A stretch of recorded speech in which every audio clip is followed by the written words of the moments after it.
মাত্র 13 বছরের একটা ছোট্ট কিশোরী মেয়ে, জুই নামে একটা মেয়ে, 13 বছর বয়স, তার কোলের ভেতরে 7 মাসের সন্তান। আদালতে উঠেছেন এই সন্তানের জন্য। মানুষ বিশ্বাস করতেছে না যে 13 বছরের শিশু মেয়ে, এর কোলে কিভাবে 7 মাসের বাচ্চা হয়।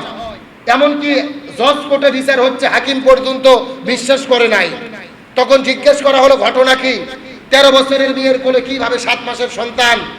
তখন বাবা মা কান্না করে করে বলতেছে, আমাদের 13 বছরের মেয়ে, তার কোলে 7 মাসের সন্তানের পেছনে কারণ 11 বছর যখন বয়স, তার হাতে ভিডিও মোবাইল তুলে দিয়েছিলাম। মোবাইল অন্য একটা ছেলের সাথে কথা বলতে বলতে মহব্বত, তারপর অবৈধ রিলেশন। 11 বছরেই তার সাথে বাড়ি থেকে বের হয়ে গিয়ে বিবাহ বন্ধনে আবদ্ধ হয়েছে, তার সাথে অবৈধ প্রেম ভালোবাসা। 11 বছরে তার সাথে বিয়ে, 13 বছর হতে হতে একটা সন্তান হয়ে 7 মাসের বাচ্চা তার কোলের ভেতরে। বাচ্চা হওয়ার পরে স্বামী তাকে বাড়ি থেকে বের করে দিয়েছে, শ্বশুর শাশুড়ি বের করে দিয়েছে, সন্তানকে তাদের কাছে রেখে দিয়ে আদালতে মামলা চলার পরে হাকিম সর্বশেষ রায় দিয়ে এই সন্তানকে ছোট্ট শিশুর কোলে তুলে দিল। সে সন্তান পেয়ে খুশি, কিন্তু তার বয়স হলো 13 বছর, তার সন্তানের বয়স হলো 7 মাস। এই যে ছোট্ট একটা বাচ্চা অবৈধ রিলেশন করে, প্রেম ভালোবাসা করে, মহব্বত করে, বিয়ে করে আজকে তার জীবনটা জাহান্নাম হয়ে গেছে, স্বামীও তাকে আর নিচ্ছে না। এই যে তার একটা জীবনটা অশান্তর মধ্যে পড়ে গেল, এর দায় পিতামাতার আছে না নাই? আরো জোরে বলেন না। আপনি আপনার ছেলে মেয়ের হাতে মোবাইল দিয়ে রেখেছেন, সারা রাত আপনি ঘুম পাড়তেছেন, আর আপনি ভাবতেছেন আমার ছেলে মেয়ে পড়াশোনা করতেছে। সারা রাত কি পড়াশোনা হচ্ছে? এমন পড়াশোনা করে 2-3 মাস পরে আর ছেলে মেয়ে ঘটক দিয়ে বিয়ে দেওয়া লাগে না, ওরা নিজেরাই ঘটকালি করে বিয়ে হয়। কথা বল না কে? এখন আপনারা যদি ছেলে মেয়ে ঘটক ছাড়া বিয়ে দিতে চান, তে মোবাইল দিয়ে রাখেন। আর যদি ছেলে মেয়ের চরিত্র হেফাজত করতে চান, এগুলো তদন্ত করে দেখার দরকার আছে না নাই? আজকে আপনার ছেলে আপনার মেয়ে ভিডিও মোবাইলে কি করে, কি ভিডিও দেখে, কার সাথে কথা বলে, কার সাথে অবৈধ সম্পর্ক। আপনার ছেলে মেয়ে যখন বাড়ি থেকে বের হয়ে যাবে, আফসোস করে তাকে ত্যায্য করবেন না। এটা করে আপনি দায় এড়াতে পারেন না। আপনার ছেলে মেয়ে বিপদের পথে যাবে, পরিবেশ খারাপ, সমাজ খারাপ, ওই বিপদে যেন না যায় সেটাকে দেখে রাখার মূল দায়িত্ব হলো বাবা মা। আর বাবা মা হিসেবে যদি ছেলে মেয়েকে দেখে রাখতে না পারেন, হেফাজত করতে না পারেন, আপনাদের বাবা মা হওয়ার কোনো যোগ্যতা। যে কথা বলতে চাচ্ছিলাম, ডিজিটাল জামানা, জাইলিয়াতের যুগ। আজকে জিনা করা সহজ, অন্যায় করা সহজ, অবৈধ সম্পর্ক করা সহজ। এই জামানায় সবচেয়ে বড় চ্যালেঞ্জ হলো আজকে আমাদের নিজেদের চরিত্র হেফাজত করা। আজকে জিহাদ করা সহজ হয়ে গেছে, জীবন দেওয়া সহজ হয়ে গেছে, হক কথা বলা সহজ হয়ে গেছে, কিন্তু নিজেদের চরিত্র হেফাজত করা বড় কঠিন হয়ে গেছে। ভালো ভালো মানুষ আমরা চরিত্রিকভাবে বিপর্যয়ের মধ্যে ঢুকে পড়েছি। আমরা ভালো ভালো মানুষ, মাথায় টুপি, মুখে দাড়ি, বড় হুজুর, বড় খতিব, বড় ইমাম, বড় হাজি, অন্যায় অপকর্ম জেরার মধ্যে ধাবিত হয়ে যাচ্ছি। আমাদের ইমান কি দেখে হেফাজত করতে পারতেছি না। এই জন্য বর্তমান জামানায় আমাদের ইমানকে হেফাজত করা সবচাইতে বড় চ্যালেঞ্জ। আল্লাহ তাআলা আমাদের সকলকে, আমাদের পরিবারের সকলকে, আমাদের চরিত্রকে আল্লাহ তাআলা হেফাজত করার তৌফিক দান করুক, বলেন আমিন। আরো জোরে বলেন আমিন। তাহলে আল্লাহ তাআলা বলেন ওয়াসিয়াবাকা ফাতাহির, আপনি আপনার পোশাক পরিবর্তন করেন, মন পরিবর্তন করেন, অন্তর পরিবর্তন করেন, সব কিছুই পরিবর্তন করতে হবে। হুকুম কার? আরো জোরে বলেন হুকুম কার? আল্লাহ তাআলা পরে বলেন ওয়ার রুজজা ফাহাজুর, আর আপনি অপবিত্রতা বর্জন করেন, পবিত্রতা অর্জন করেন।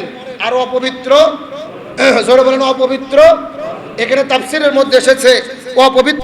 আল্লাহ সুবহানাহু ওয়া তাআলা মূর্তি পূজাকে বুঝিয়েছেন, শিরিককে বুঝিয়েছেন। আল্লাহর সঙ্গে শিরিক করা সবচেয়ে বড় নিকৃষ্ট কাজ।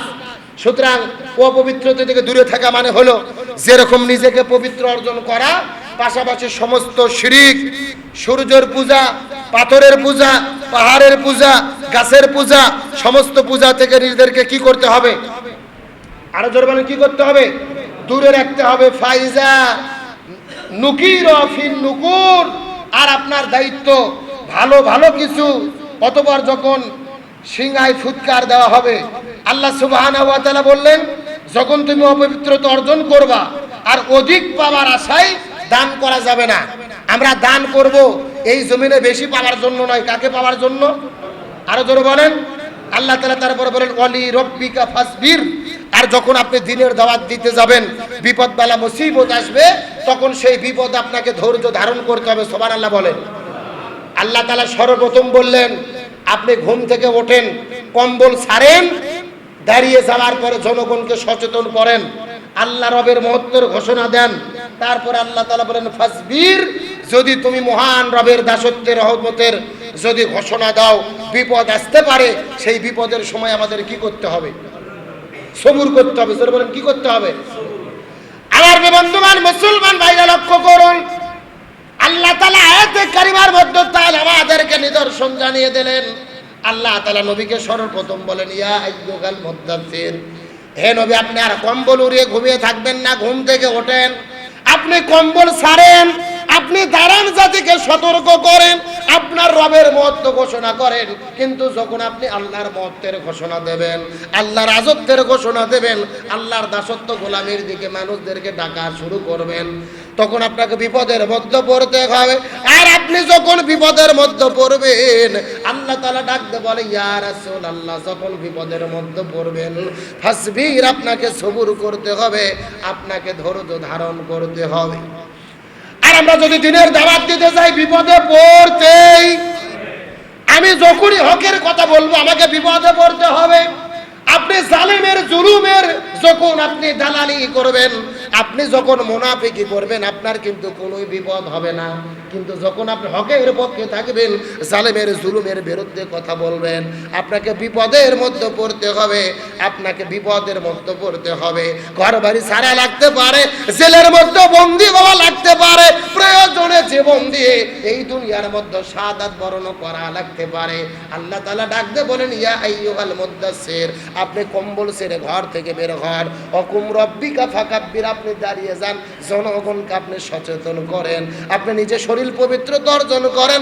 আর দিনের পথে যখন আপনি চলবেন, হকের কথা বলবেন, হকের পথে চলবেন, তখন আপনার উপরে বিপদ বালা মুসিবত আসবে। আর যখন বিপদের মধ্যে পড়ে যাবেন, আপনাকে সবুর করতে হবে। আর যারা সবুর করেন, ইন্নাল্লাহা মাআস সাবিরিন,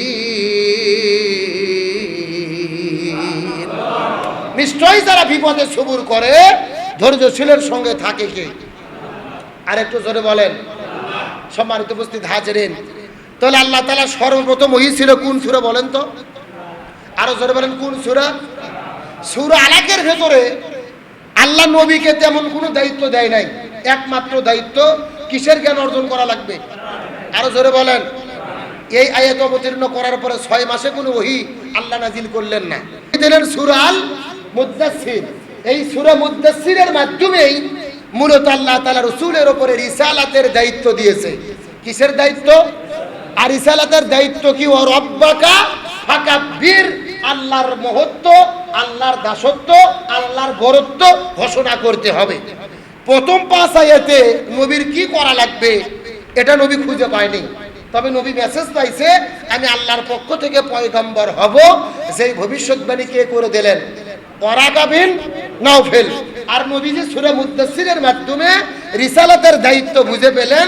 দায়িত্ব পাওয়ার পরে নবী বুঝতে পারলেন আর বসে থাকা যাবে না, জাতিকে সচেতন করতে হবে, দ্বীনের দাওয়াত দিতে হবে, জাহান্নাম থেকে জাতিকে বাঁচাতে হবে। কার দিকে ডাকতে হবে? আরো জোরে বলেন। তাহলে নবী আর দুনিয়াতে বেঁচে নাই। এখন আমরা তো নবীর উম্মাত, নবীর উম্মাত হিসেবে আমাদেরও এই সূরা মুদ্দাসসির অনুযায়ী রিসালাতের দায়িত্ব এ জাতিকে সচেতন করা, এ জাতিকে ভালো পথে ডাকা, এ জাতিকে আল্লাহর পথে ডাকা। নিজে নামাজ পড়বো, রোজা রাখবো, হজ করবো, যাকাত দেব আর জান্নাতে যাব, কত সোজা। নিজে যেরকম ভালো চলতে হবে, পাশাপাশি জাতিকে সতর্ক করতে।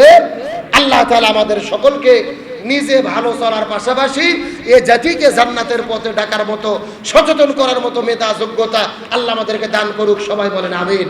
এখন যারা সুন্নাত পড়েন নাই, কাবলাল জুমা রাকাত সুন্নাত পড়ে নেন।